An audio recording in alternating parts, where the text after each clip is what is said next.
Hey guys, welcome to my new video. Let's talk about Virat Kohli, Bharti Singh and Neha Kakkar. Recently Virat Kohli और अनुष्का शर्मा को Mumbai airport पर spot किया गया। विराट कोहली साउथ अफ्रीका के साथ ओडीआई मैचेस खेलने के लिए इंडिया आए थे एंड अनुष्का शर्मा भी उनके साथ इंडिया आई हुई थी। दोनों प्रेमानंद जी महाराज के यहाँ आए थे और लंदन जा रहे थे। वहाँ पर एक डिफरेंटली एबल्ड बच्चे ने विराट कोहली को अप्रोच किया, बट विराट कोहली उसको इग्नोर करके आगे बढ़ गया। हर बार विराट कोहली को सबको एक्नॉलेज करने की जरूरत नहीं है। हर बार विराट कोहली को सबको एक्नॉलेज ही करना चाहिए, ये कोई नहीं कह रहा। एंड एवरीवन अंडरस्टैंड कि आपको सबको खुश करने की जरूरत नहीं है। And also that they get tired and board. Being a celebrity आपकी लाइफ बिजी है एंड नो डाउट हेक्टिक है, बट विराट को वहाँ उस बच्चे के साथ ऐसा नहीं करना चाहिए था। कायदे से तो उस बच्चे को एक्नॉलेज करना चाहिए था विराट को।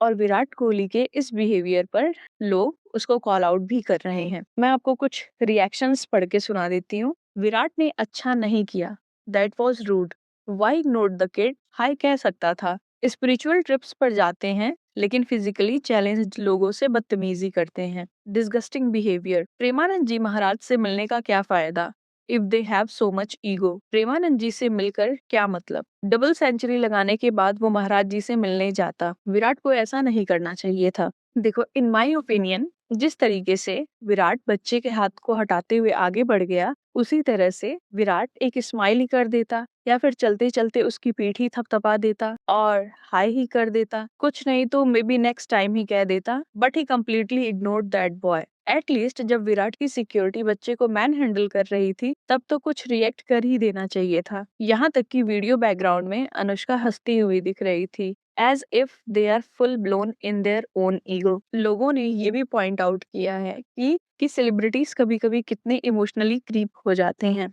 विराट कोहली एंड अनुष्का शर्मा बहुत सेलिब्रेटेड पर्सनैलिटी हैं एंड लोग उन दोनों को बहुत सेलिब्रेट करते हैं, specially because of Virat Kohli.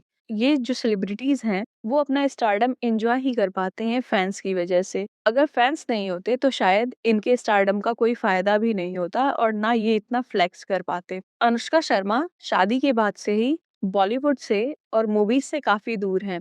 Instead of that उनको बहुत सारे प्रमोशनल वीडियोस मिलते हैं।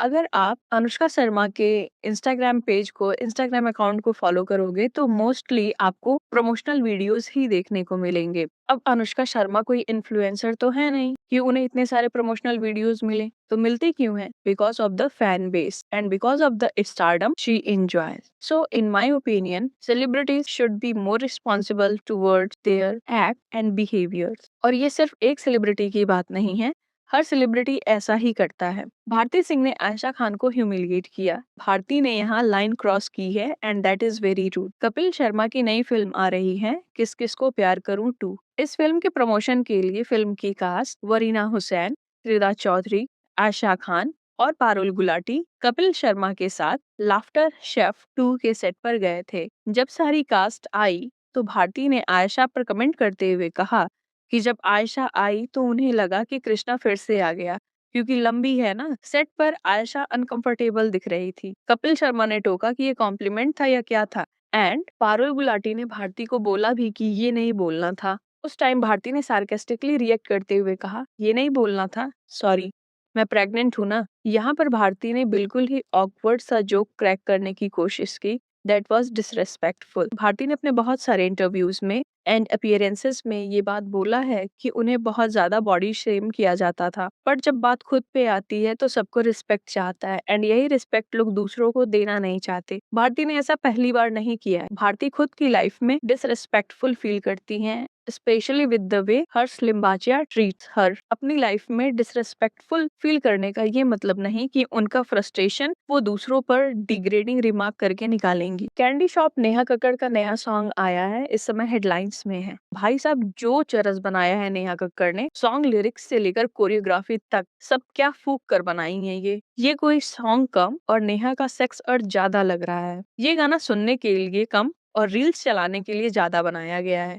जैसे ही गाना वायरल हुआ लोगों के कमेंट्स भी आने लगे। वैसे ये तो है कि अगर आप ये सोचे कि नेहा कक्कड़ इससे ज्यादा खराब क्या ही करेगी तो सरप्राइज कर देगी। अपने नेक्स्ट सॉन्ग में ये एक नया लो बनाकर दे देगी। जैसे ही भाई बहन का गाना वायरल हुआ, भाई आ गया बहन के सपोर्ट में एंड अनअपोलोजेटिकली टोनी ने कहा कि मुझे फर्क नहीं पड़ता, बस बात होनी चाहिए, चाहे पॉजिटिव हो या नेगेटिव। इससे एक बात तो क्लियर है कि डबल मीनिंग सॉन्ग्स बनाने वाले तब तक नहीं मानेंगे जब तक इनका बायकॉट नहीं होगा। अभी तो ऐसा लग रहा है कि नेहा कक्कड़ हर नई चीज को लेकर के ऑब्सेशन में आ जाती हैं। For example her recent obsession with the के पॉप। अब इस आप कैंडी शॉप गाने में ही देखिए, पूरा डिट्टो के पॉप की सस्ती कॉपी बनाने की कोशिश की गई है। इसमें कोई सॉन्ग्स नहीं है, कोई लिरिक नहीं है। एंड चलो यहाँ तक तो ठीक है फिर भी, क्योंकि इंडिया ने अब तक तो इनकी इतनी यातनाएं झेली हैं कि एटलीस्ट गाना ये थोड़ा बहुत ठीक लग सकता है किसी को भी। फॉर एग्जाम्पल जो ये भी पिछला वाला गाना आया था कोको कोला वाला,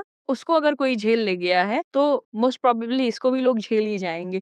बट यहाँ पे प्रॉब्लम सॉन्ग की लिरिक्स से तो है। सॉन्ग्स की लिरिक्स तो फिर भी एक मिनट को साइड में रखते हैं, क्योंकि जिसने कोको कोला लिरिक्स को झेल लिया शायद उसके अंदर थोड़ी तो हिम्मत होगी जो इस लिरिक्स को भी वो झेल ले। बट यहाँ पे बात करते हैं डांस मूव्स की। That was so vulgar. Shame on you Neha Kakkar.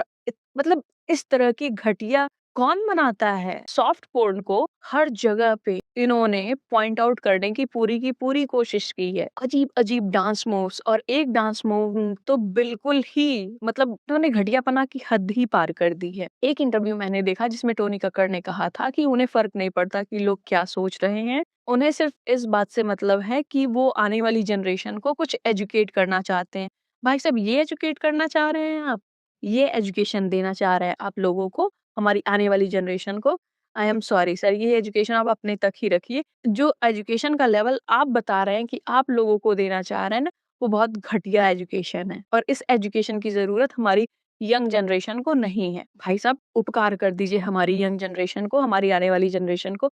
At least बिगाड़िए मत उन्हें। वेल, चाहे जो कुछ भी कह लें हम, बट कक्कर्स को तो कम्प्लीटली फर्क नहीं पड़ता इस बात से। उन्हें सिर्फ एक गाना ले आना है और उसे हिट कराना है। However they can and whatever they can do for that they will do. आज की वीडियो के लिए इतना ही। Do let me know what I forget to mention and your thoughts in the comment box. See you in the next video.